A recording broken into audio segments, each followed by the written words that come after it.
first full week here in Tennessee on the Elk River, and I'm literally finishing it off on the Elk River with a kayak. Quite a bit of rain the last week, so the river's filled up a lot, and it was a really nice challenging kayak up the river. Not quite sure how far I went, about 30 minutes or so. Now just drifting back down, enjoying the beautiful evening. And when we get back, I'll show you guys around my cabin a little bit so you can see what that's looking like. But it's been a fantastic week. Lots of great writing done, working on the new project, on the REBOOT project. Pretty good exercise. Eased into it this week. It's been mostly kayaking, mountain biking, walking, and then my stretching routines. But next week going to be upping that quite a bit. Yeah, upping quite a bit. I need to feel a little sore again. That's my plan for next week. But yeah, we'll get this back to shore, and then I'll show you guys around the cabin.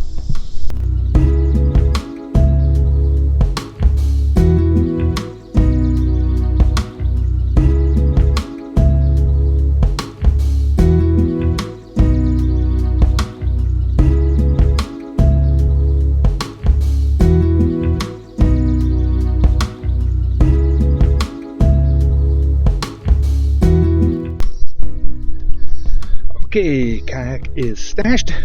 Let's take a walk up to the cabin. So this first stop on my Tennessee travels is on the Elk River, and my cabin's from 1810, so it's over 100 years old. Really cool little cabin. Not particularly isolated, this destination. Nice and quiet, nice and rustic. Nearest town is Fayetteville, but it's working out perfectly for this first month. And then next month I move higher up into the mountains and isolate myself much more when I get up there. So this has been good because I can run into the local coffee shop if I want to work or get better Wi-Fi. I can do it there. Right, so here's the little cabin. Perfect little log cabin from 1810, like I said. It's got this fantastic door. So we're in the cabin, but before I show you around, let's just talk about how this all started. It all started with a phone call. Hello, you! It was my good friend and realtor extraordinaire Heather. We'd got an offer on my apartment and were ready to go under contract. Closing would be in 30 days once everything was set. I hadn't even really began to organize or pack at all. Now, I guess most people would have waited around.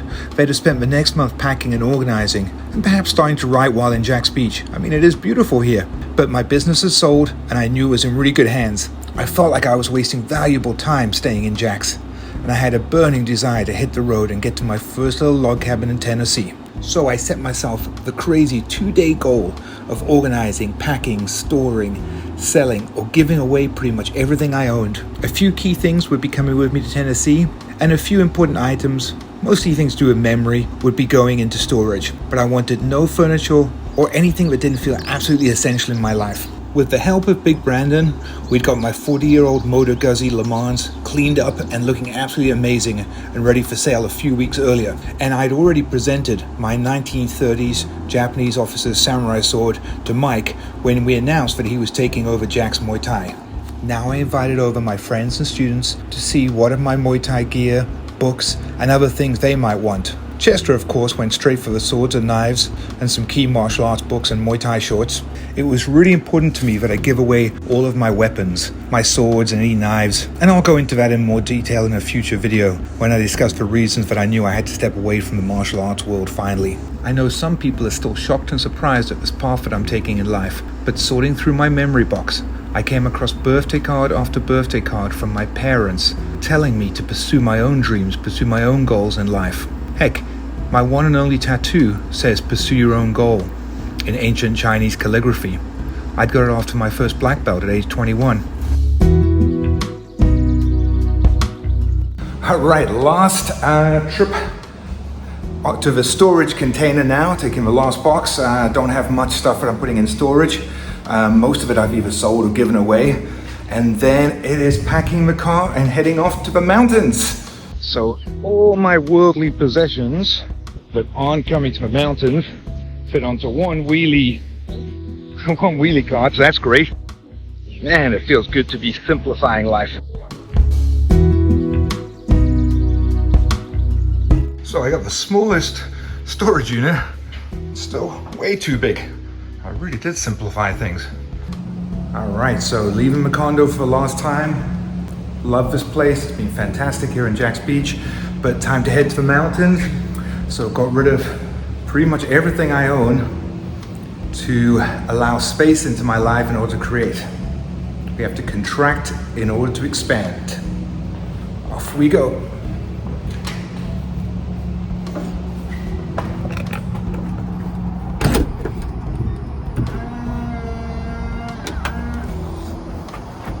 Right, off to the mountains.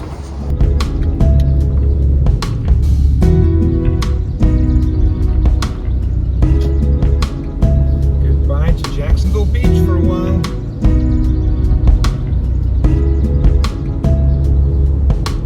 Leaving the beaches for a while. Could be a good 4, maybe 5 months before I come back this way.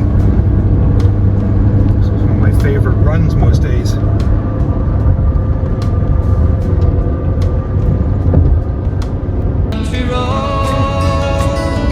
Take me home to the place.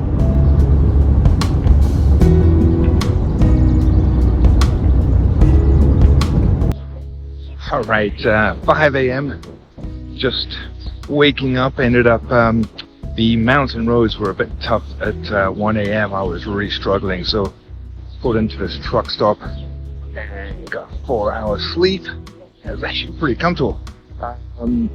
So only about an hour left on the drive, so now the sun's coming up. Get some coffee and hit the road.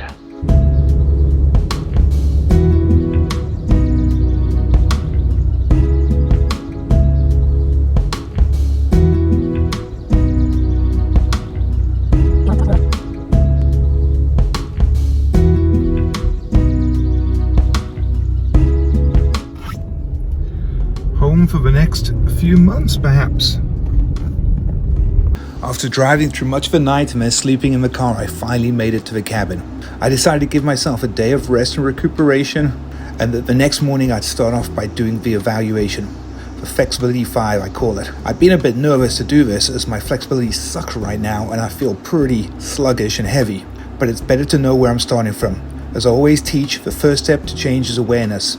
And then it's acceptance of this is where you are, and then it's a commitment to moving forwards.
Within a few days, I settled into a really good rhythm, getting to bed early and then up early to meditate, exercise, and then getting some writing done, some reading, maybe a bit more meditation or a nap. In the afternoons, I'll be getting in some good mountain biking, some beautiful walks, and some kayaks up the Elk River. Pushing into the floor right now. Building up some tension, building up some tension here, building up some tension here.